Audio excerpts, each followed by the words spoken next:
Blake. Joining us now, as advertised, from 24/7 Sports, college basketball analyst Travis Branham. Travis, welcome to BYUSN on an historic day for BYU basketball. What do you think, straight up, of AJ Dybantsa's decision to choose Kevin Young and BYU over so many other blue blood programs? There's no underestimating just how significant of a pickup this is for Kevin Young and this BYU program. It also marks just a significant day and just how much this college basketball recruiting landscape has changed over the last 4 years.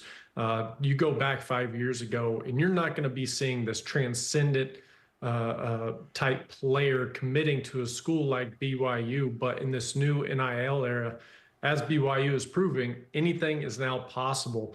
And so when Kevin Young was hired at BYU and AJ actually made the move to Utah Prep, they immediately became the leader in this recruitment. And throughout, they were able to sustain strong pushes from both Alabama and North Carolina in particular to solidify this recruitment. And he is, I mean, you can't underestimate just how special of a player this is. 6'9" wing that can really score from all three levels, and a guy that in time I think can be a really potent playmaker and defender. He just has to keep buying into the defensive end of the floor. I got to watch him this weekend as he took on Darren Peterson, who is signed with Kansas.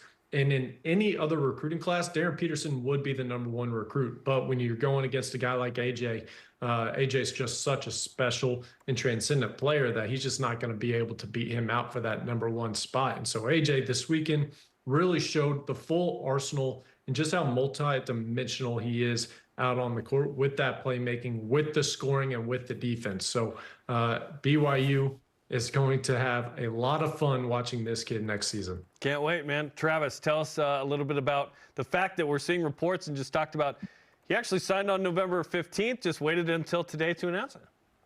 Yeah, this is definitely, it was an interesting development to say the least. The sources confirmed that to me, that he did indeed sign during the early signing period. And it's not the first time that we have actually seen this recruiting cycle. And I think this is going to be a thing that we continue to see in this new NIL era, where these kids that are planning to wait until the late signing period actually get scooped up during the early signing period, as these schools want to solidify their recruiting classes before the transfer portal ever opens. So maybe they start swinging these NIL deals even more during that early signing period to make sure that these guys are locked up and secured for the months ahead. And so again, AJ has signed, and the other one who comes to mind that has already done this was Sean Abayev, who committed to Cincinnati. He signed during the early signing period, but waited about a week or two before announcing.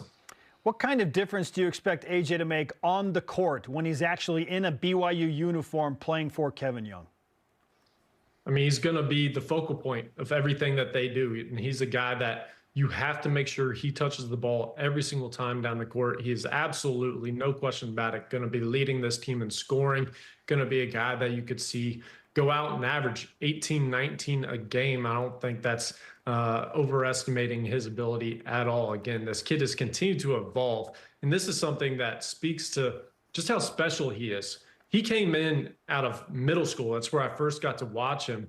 And he had so much hype, such a big reputation of just how special he was. And we've seen so many of those types of players just fall into the traps of the media and the fame, and so many people catering to their every single need. But he stayed the course, and he's continued to get better every single step of the way. And so his scoring package, especially with what I saw this weekend and how he's continued to fill out and get stronger, and his athleticism continues to evolve and improve, where he's going to be able to create any shot at just about any time for BYU next season.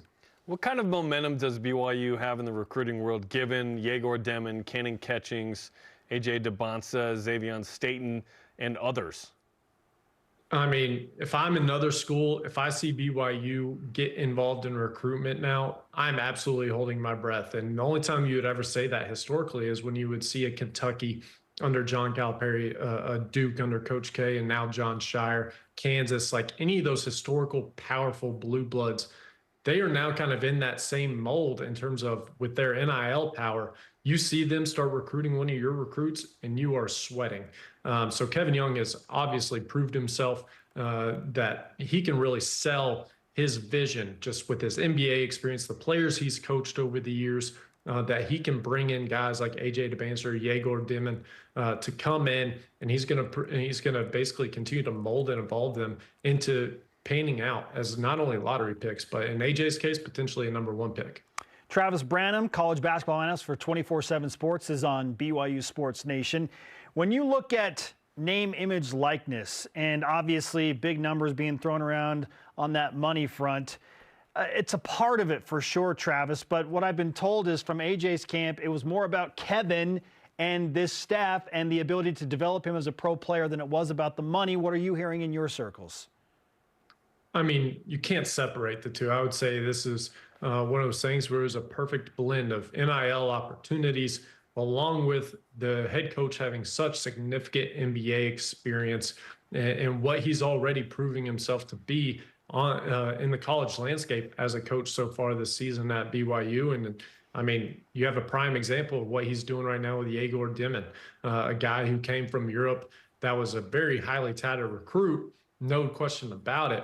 But many of those international kids, you always think, or you always kind of question and wonder if they're going to need time to just continue to adapt to the American style of play, especially in college basketball. We've seen many of them, no matter how highly touted they were, come over here and struggle at times and usually need more than just 1 year in college basketball to find their footing and then make that real impact that we were expecting out of them. But with what he's done with Yegor and just the impact he's had already and just how fluid and everything that he looks at on the court. I mean, if I'm a guy like AJ Dybantsa, I see that, and you're even an even bigger believer in what Kevin Young can do for you.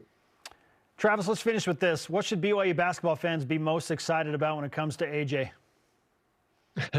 The scoring and the highlights. He's going to not only put up tons of numbers, but he's going to really help you guys impact the win column right away. He is a guy that can lead you to a Final Four with the right pieces around him. So the future, especially for next season, is very bright, because when you have a player like that, the upside of any team that you have is through the roof.